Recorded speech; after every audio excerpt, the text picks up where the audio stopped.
Hi students, physics la first unit laws of motion பார்க்கலாம். இதில் மொத்தம் 4 topics cover பண்ண போறோம். Introduction, force and motion, inertia, linear momentum. Okay va students? Please subscribe and share our channel and click the bell icon so that you can get notified with our latest videos. So laws of motion இந்த லெசன்ல என்னென்ன கான்செப்ட்ஸ்லாம் இருக்கு, ஏதாவது என்னென்ன சப்டாபிக்ஸ்லாம் நம்ம இந்த லெசன்ல படிக்க போறோம் அப்படிங்கறத பத்தி ஒரு ஜெனரல் ஐடியா முதல்ல நம்ம கேதர் பண்ணிக்கலாம்.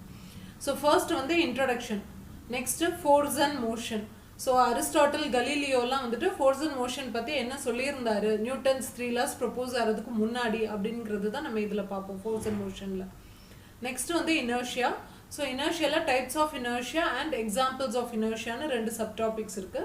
Next third linear momentum and fourth வந்து Newton's law of motion. Newton's law of motionல first Newton's first law, next force, types of force, resultant force, rotating effect of force, moment of the force, application of torque, principle of moments. இந்த 8 subtopics வந்து Newton's law of motion ங்கற topic குள்ள வரும். ஓகேவா? Next வந்து Newton's second law of motion, then impulse, then Newton's third law of motion, then principle of conservation of linear momentum, rocket propulsion, gravitation. Gravitationல 5 subtopics இருக்கும். ஒன்று வந்துட்டு Newton's universal law of gravitation, acceleration due to gravity, relation between g and g, mass of the earth, variation of acceleration due to gravity. இந்த 5 subtopics வந்து gravitation அப்படிங்கிற டாபிக்ல வரும். Next mass and weight. Next final topic வந்து apparent weight. இந்த apparent weightல 3 subtopics வரும். weightlessness of the astronauts, application of Newton's law of gravitation. ஓகேவா students, நான் எதுக்கு இதை ஃபர்ஸ்ட் டே சொல்லிடுறேன் அப்படின்னா, இதை பார்த்தோன்னே உங்களுக்கு ஒரு ஜென்ரல் ஐடியா இப்போ கிடைக்குது இல்லையா? ஸோ எதை பற்றி இந்த லெசனில் படிக்க போகிறோங்கிற ஒரு ஜென்ரல் ஐடியா நமக்கு இப்போ கிடைச்சிரும். எதை பற்றிலாம் படிக்க போகிறோம், ஃபோர்ஸ்னா என்ன, மோஷன்னா என்ன, நியூட்டன்ஸ் 3 law என்ன, கிராவிடேஷன்னா என்ன. ஓகேவா? இதுதான் மெயினான டாபிக்ஸ்னு வச்சுக்கோங்களேன். இதுதான் நம்ம இது லெசனில் படிக்க போகிறோம். இப்போ ஃபர்தராக நம்ம 1 by 1 டாப்பிக்காக உள்ளே போகலாம். அண்ட் இந்த லெக்சரில் நம்ம கவர் பண்ண போகிறது introduction, force and motion, inertia and linear momentum. So first வந்து இன்ட்ரடக்ஷன். ஜென்ரலாக நம்ம ஹியூமன் பீயிங்ஸ் எல்லாருமே நம்மளை சுற்றி என்ன நடக்குதுன்னு தெரிஞ்சுக்கணுங்கிற விஷயத்தில் ரொம்ப க்யூரியஸாக இருப்போம். கரெக்டாக? அதுவும் நம்ம சுற்றி இருக்கிற திங்ஸ் வந்து எப்படி ஒன்றுக்கு ஒன்று ரிலேட் ஆகுது, எப்படி பாடிஸ்லாம் வந்து ரெஸ்ட் பொசிஷனில் இருக்குது அண்ட் எப்படி பாடிஸ்லாம் வந்து மோஷனில் இருக்குது அப்படிங்கிறதெல்லாம் தெரிஞ்சுக்கணும் அப்படின்னு ரொம்ப இன்ட்ரெஸ்டாக இருக்கும். மோஷனில் இருக்குது இந்த சென்ஸ், இந்த பாடி வந்து எப்படி மூவ் ஆகுது, ஸோ எதனால இந்த பாடி வந்து திரும்ப ரெஸ்ட் பொசிஷனுக்கு வருது, எப்படி ஒரு speed up and slow down process நடக்குது, ஒரு டைரக்ஷன் எப்படி சேஞ்ச் ஆகுது மோஷன் அப்போ, இப்படின்னு ஏகப்பட்ட கொஸ்டின்ஸ் இருக்கும். இந்த எல்லாத்துக்குமான ஒரே ஆன்சர் வந்து ஃபோர்ஸ் அப்படிதான். ஓகேவா? ஸோ ஃபோர்ஸ்னா சிம்பிளாக சொல்லிடலாம், அதாவது புஷ் ஆர் புல். இதுதான் சிம்பிளாக ஃபோர்ஸ் அப்படிங்கிறது. ஓகேவா? சார் ஐசக் நியூட்டன் வந்து ஃபோர்ஸ் பற்றி ரொம்ப சயின்டிஃபிக் மேனரில் 3 laws எக்ஸ்பிளைன் பண்ணியிருப்பார். ஓகேவா? அதெல்லாம் பார்க்கறதுக்கு முன்னாடி ஜென்ரலாக இப்போ மெக்கானிக்ஸ் அப்படின்னா என்னன்னு பார்த்தோம்னா, it is a branch of physics. அதில் வந்துட்டு ஒரு பாடியில் ஒரு ஃபோர்ஸ் ஆக்ட் ஆகும் போது அதில் என்ன எஃபெக்ட் வந்து கிரியேட் ஆகுது அப்படிங்கிறத பற்றி டீட்டெயிலாக பார்க்குறது தான் மெக்கானிக்ஸ். ஓகேவா? ஸோ மெக்கானிக்ஸ்க்கு வந்துட்டு 2 பிரான்ச்சஸ் உண்டு. ஒன்று ஸ்டாட்டிக்ஸ், இன்னொன்று வந்து டைனமிக்ஸ். ஸோ ஸ்டாட்டிக்ஸ்னாலே உங்களுக்கு டக்குன்னு ஞாபகம் வர வேண்டியது ரெஸ்ட் தான். அண்ட் டைனமிக்ஸ் அப்படின்னா நமக்கு டக்குன்னு ஞாபகம் வர வேண்டியது மோஷன் ஆஃப் பாடிஸ். ஓகேவா? ஸ்டாட்டிக்ஸ்னா ரெஸ்ட், டைனமிக்ஸ்னா motion of bodies. So rest in the sense, இங்கே பார்த்தீங்கன்னா உங்களுக்கு தெரியும் ஸ்டாட்டிக்ஸ்னா என்ன. So which are at rest under the action of forces. ஸோ ஒரு ஆக்ஷன் ஆஃப் ஃபோர்ஸஸ் இருக்கிற இடத்துலையும் ஒரு பாடியால் ரெஸ்ட் பொசிஷனில் இருக்குது அப்படின்னா அது ஸ்டாட்டிக்ஸ். புரியுதா ஸ்டூடெண்ட்ஸ்? ஃபோர்ஸ் இருக்கும் போதும் ஒரு பாடி ரெஸ்ட்டில் இருந்தால் அது ஸ்டாட்டிக்ஸ். அண்ட் ஃபோர்ஸ் இருக்கும் போது, ஐ மீன் ஆக்ஷன் ஆஃப் ஃபோர்ஸஸ் இருக்கும் போது ஒரு பாடி மூவிங்கில் இருந்தது அப்படின்னா நம்ம அதை டைனமிக்ஸ்ன்னு சொல்லுவோம். ஓகேவா? டைனமிக்ஸ்னாலே மோஷன் ஆஃப் பாடிஸ் தான். அண்ட் இந்த மோஷன் ஆஃப் பாடிஸ் பேசிஸில் 2 இதாக ஃபர்தராக கிளாஸிஃபை ஆகிருக்கும். ஒன்று வந்து kinematics and other one is kinetics.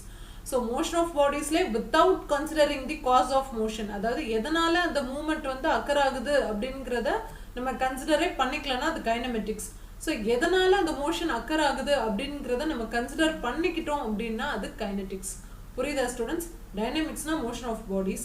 So கைனமெட்டிக்ஸ்னா மோஷன் ஆஃப் பாடிஸ் எதனால அக்கர் ஆகுது, அதாவது காஸ் ஆஃப் மோஷன் என்ன அப்படிங்கிறத நம்ம மைண்ட் பண்ண மாட்டோம். அண்ட் கைனட்டிக்ஸில் காஸ் ஆஃப் மோஷன் என்ன அப்படிங்கிறத நம்ம மைண்ட் பண்ணிப்போம். அவ்வளோதான் simple. Next force and motion.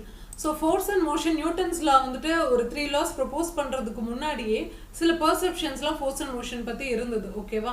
So Aristotle கலீலியோவும் அதை பற்றி எக்ஸ்பிளைன் பண்ணியிருக்காங்க. பர்செப்ஷன்னா சில கருத்துகள் அரிஸ்டாட்டில் கலீலியோ கொடுத்துருந்தாங்க. ஸோ அது என்னங்கிறத பார்க்கலாம். ஸோ அரிஸ்டாட்டில் வந்து ஒரு கிரீக் ஃபிலாசபர் அண்ட் சயின்டிஸ்ட். அவர் என்ன சொல்லியிருந்தாங்கன்னா இயர்லி பாடிஸோட நேச்சுரல் ஸ்டேட்டே வந்து ரெஸ்ட் தான், அதோட ரெஸ்ட் பொசிஷன் தான் அதோட நேச்சுரல் ஸ்டேட் அப்படின்னு சொல்லியிருந்தாரு. ஓகேவா? ஸோ அதில் மோஷன் வந்து 2 டைப்ஸாக பிரிஞ்சிருந்தது. ஒன்று வந்து natural motion and other one is violent motion. Natural motion அப்படின்னா ஃபோர்ஸ் இண்டிபெண்ட் அப்படின்னு சொல்லுவோம். ஓகேவா? ஸோ அது எக்ஸ்டர்னலாக எந்த ஒரு ஃபோர்ஸுமே அப்ளை பண்ணாமலே ஒரு பாடி வந்து ரெஸ்ட் பொசிஷனுக்கு வரும். ஃபார் எக்ஸாம்பிள் இங்கே இருக்கிற அந்த பால் பாருங்களேன், இந்த பால் வந்து மூவ் ஆகும்போது ஸோ எந்த ஒரு எக்ஸ்டர்னல் ஃபோர்ஸுமே இல்லாமல் அது ரெஸ்ட் பொசிஷனுக்கு வந்துருச்சு அப்படின்னா அது ஃபோர்ஸ் இண்டிபெண்ட்னு அர்த்தம். அதுதான் நேச்சுரல் மோஷன். ஓகேவா? வயலண்ட் மோஷன் அப்படின்னா இப்போ ஒரு பாலை வந்து கிக் பண்ணுறோன்னு வைங்களேன். ஸோ ஒரு ஃபோர்ஸ் வந்து கொடுக்குறோம், அந்த பால் இந்த பாடி மூவ் ஆகுறதுக்கு ஒரு ஃபோர்ஸ் கொடுக்குறோம், கிக் பண்ணுறோம். ஸோ அது வந்து ஃபோர்ஸ் டிபெண்ட். ஃபோர்ஸ் இருந்தால் தான் அந்த பால் வந்து அந்த இடத்துல மூவ் ஆகும். புரியுதா ஸ்டூடெண்ட்ஸ்? இதுதான் வயலண்ட் மோஷன். ஸோ நேச்சுரல் மோஷன்னா என்ன, வயலண்ட் மோஷன்னா என்ன, நீங்கள் ஞாபகம் வச்சுக்க வேண்டியது ஃபோர்ஸ் இண்டிபெண்ட், ஃபோர்ஸ் டிபெண்ட். ஓகேவா?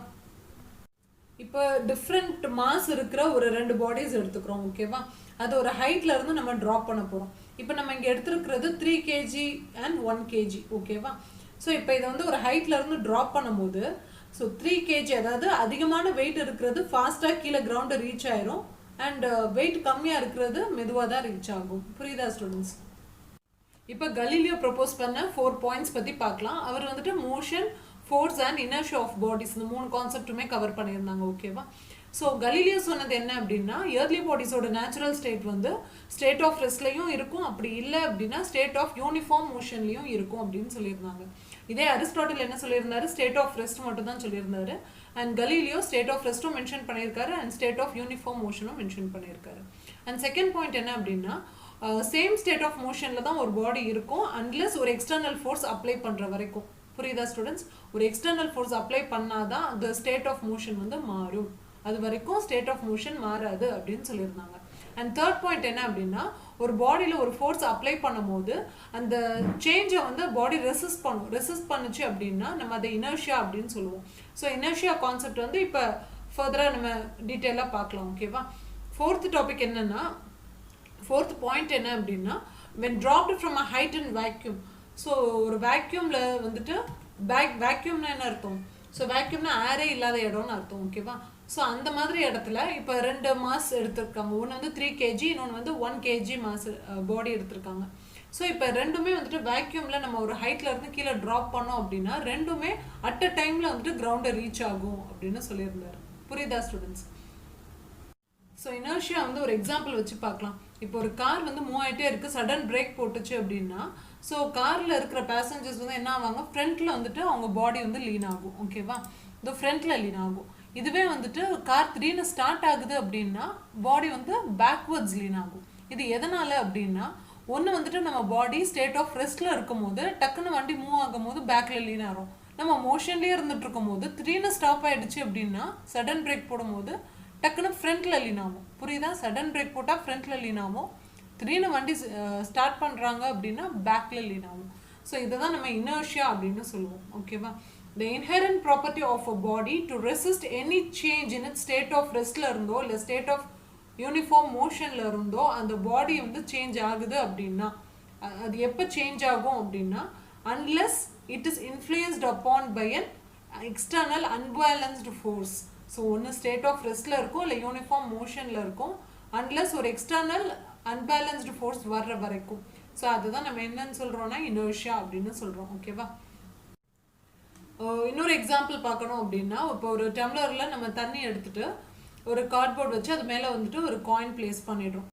ஸோ ஒன்ஸ் அந்த ஃபோர்ஸ் டக்குன்னு அப்ளை ஆகும்போது அது டைரெக்டாக கீழே டவுனில் தான் விழும். இதுக்கு தான் பேர் தான் இனர்ஷியா. புரியுதா students? Types of inertia and some examples பார்க்கலாம். ஸோ டைப்ஸ் ஆஃப் இனர்ஷியா வந்துட்டு 3 விதமாக சொல்லியிருப்பாங்க. ஒன்று வந்து inertia of rest, another one is inertia of motion and the third one is inertia of direction. So inertia of rest அப்படின்னா state of ரெஸ்ட்டில் இருந்து ஒரு பாடி டக்குன்னு மூவ் ஆகுதுன்னா அது inertia of rest. State of மோஷனில் இருந்து ஒரு பாடி ரெசிஸ்ட் ஆகுது அப்படின்னா அது inertia of motion. So direction wise ஒரு பாடி ரெசிஸ்ட் ஆகுது அப்படின்னா அது வந்து இனர்ஷியா ஆஃப் டைரக்ஷன்னு சொல்லுவோம். இது வந்து ஒரு எக்ஸாம்பிளோட பார்க்கும்போது இன்னும் நமக்கு கொஞ்சம் கிளியராக புரியும். இனர்ஷியா ஆஃப் ரெஸ்ட் அப்படின்னா இப்போ ஒரு மரத்தை வந்து நம்ம வேகமாக ஷேக் பண்ணுறோம்னு வச்சுக்கோங்க. ட்ரீயை வேகமாக ஷேக் பண்ணும்போது அதில் உள்ள லீவ்ஸ் ஃப்ரூட்ஸ் எல்லாமே கீழே விழும் இல்லையா? ஸோ என்ன பண்ணுறோம், அது ரெஸ்ட் பொசிஷனில் இருக்கிற மரத்தை நம்ம டிஸ்டர்ப் பண்ணுறோம். ஸோ டிஸ்டர்ப் பண்ணும்போது நமக்கு மேலேருந்து அந்த லீவ்ஸ் எல்லாமே வந்துட்டு டிஸ்டர்ப் ஆகி கீழே விழுது. நெக்ஸ்ட் வந்து இனர்ஷியா ஆஃப் மோஷன். ஸோ இதுக்கு ஒரு எக்ஸாம்பிள் பார்க்கணும் அப்படின்னா இப்போ லாங் ஜம்ப் ஹை ஜம்ப் பண்ணுறவங்கலாம் என்ன பண்ணுவாங்க, ஓடி வந்து தான் வந்துட்டு அவங்க ஹை ஜம்போ லாங் ஜம்போ பண்ணுவாங்க. எதனால் அப்படி பண்ணுறாங்க அப்படின்னா ஸ்டேட் ஆஃப் மோஷனில் இருக்கும்போது திடீர்னு வந்து நம்ம ஃப்ரண்ட்டில் குதிச்சோம் அப்படின்னா அதுதான் வந்துட்டு என்னன்னு சொல்லுவோம், நம்ம வந்துட்டு இன்னும் ஹை ஜம்ப்னா நல்லா ஹையாக ஜம்ப் பண்ண முடியும், லாங் ஜம்ப்னாலும் நம்ம நல்லா லாங்காக ஜம்ப் பண்ண முடியும். ஓகேவா? ஸோ அதுதான் inertia of motion. And inertia of டைரக்ஷன்னா ஒரு காரில் வந்துட்டு இருக்கும் போது ஒரு ஷார்ப் எட்ஜில் நம்ம டேர்ன் பண்ணும்போது நம்மளோட பாடியும் சைட் வைஸ் அப்படியே லீன் ஆகும். அதுதான் inertia of direction. Linear momentum. So linear மொமெண்டம்னா என்ன அப்படின்னா ஒரு பாடியில் வெலாசிட்டியும் மாஸும் ரொம்ப அதிகமாக இருக்குது அப்படின்னா அதில் ஃபோர்ஸும் அதிகமாக இருக்கும், இம்பேக்ட் ஆஃப் ஃபோர்ஸும் அதிகமாக இருக்கும். அதை தான் நம்ம என்னன்னு சொல்லுவோம்னா linear momentum. So linear momentum அப்படிங்கிற ஒரு புது ஃபிசிக்கல் குவான்டிட்டி வந்து கொண்டு வந்தாங்க. அது எதுக்காக அப்படின்னா அது வந்து மெஷர் பண்ணுறதுக்காக, அதாவது இம்பேக்ட் ஆஃப் ஃபோர்ஸ் வந்து எவ்வளோ இருக்குது ஒரு பாடியில் அப்படிங்கிறத மெஷர் பண்ணுறதுக்காக. புரியுதா ஸ்டூடெண்ட்ஸ்? வெலாசிட்டியும் மாஸ் ஆஃப் தி பாடியும் அதிகமாக இருக்கும் போது ஃபோர்ஸோட இம்பேக்ட் வந்து அந்த பாடியில் எப்படி இருக்கும் அப்படிங்கிறத மெஷர் பண்ணுறதுக்காக தான் இந்த லீனியர் மொமெண்டம் அப்படிங்கிற கான்செப்ட் எடுத்துகிட்டு வந்தாங்க. லீனியர் மொமெண்டமோட டெஃபினிஷன் பார்த்தோம் அப்படின்னா it is a product of mass and velocity of a moving body gives a magnitude. அதாவது product of mass and velocity, moving பாடியோட ப்ராடக்டையும் ஐ மீன் மாஸையும் வெலாசிட்டியும் ப்ராடக்ட் பண்ணி நம்ம எழுதுறது தான் நம்ம லீனியர் மொமெண்டம் அப்படின்னு சொல்லுவோம். It acts in the direction of the velocity of object. Velocity of object வந்து எந்த டைரக்ஷனில் மூவ் ஆகுதோ அதே டைரக்ஷனில் தான் நமக்கு லீனியர் மொமெண்டமும் இருக்கும். லீனியர் மொமெண்டமோட ஃபார்முலா என்ன அப்படின்னா மாஸ் இன்டூ வெலாசிட்டி. நம்ம ஆல்ரெடி பார்த்தோம் இல்லையா, ப்ராடக்ட் ஆஃப் மாஸ் அண்ட் வெலாசிட்டின்னு. மாஸ் வந்து denoted by m and velocity is denoted by v and linear momentum is denoted by p. இது வந்து ரொம்ப ரொம்ப இம்பார்ட்டண்ட்டான ஒரு formula, p equal to mv அப்படிங்கிறது. ஸோ இது வந்து ஒரு வெக்டர் குவான்டிட்டி. வெக்டர் குவான்டிட்டினா போத் டைரக்ஷன் அண்ட் மேக்னிடியூட் இருந்தால் தான் நம்ம அதை வெக்டர் குவான்டிட்டி அப்படின்னு சொல்லுவோம். எதனால் இது வந்துட்டு வெக்டர் குவான்டிட்டி ஐ மீன் மேக்னிடியூட் இருக்குன்னு சொல்கிறோம் அப்படின்னா ஃபோர்ஸ் வந்து எவ்வளோ இருக்குது அப்படின்னு அதோட மேக்னிடியூடை மெஷர் பண்ணுறது தான் இந்த லீனியர் மொமெண்டமே. ஓகேவா ஸ்டூடெண்ட்ஸ்? இப்போ யூனிட் ஆஃப் லீனியர் மொமெண்டம் என்ன அப்படின்னா எஸ்ஐ சிஸ்டமில் என்ன யூனிட் அண்ட் சிஜிஎஸ் சிஸ்டமில் என்ன யூனிட் அப்படிங்கிறத பார்க்கலாம்.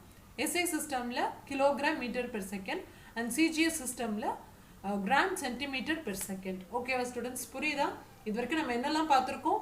ஸோ ஃபோர்ஸ் அண்ட் மோஷன்னா என்ன, கலீலியோ சொன்னது என்ன, அரிஸ்டாட்டில் சொன்னது என்ன, நெக்ஸ்ட்டு இனர்ஷியானா என்ன, டைப்ஸ் ஆஃப் இனர்ஷியா அதோட எக்ஸாம்பிள்ஸ் பார்த்துருக்கோம், நெக்ஸ்ட்டு லீனியர் மொமெண்டம்னா என்னன்னு பார்த்துருக்கோம். ஓகேவா? தேங்க்ஸ் ஃபார் வாட்சிங்.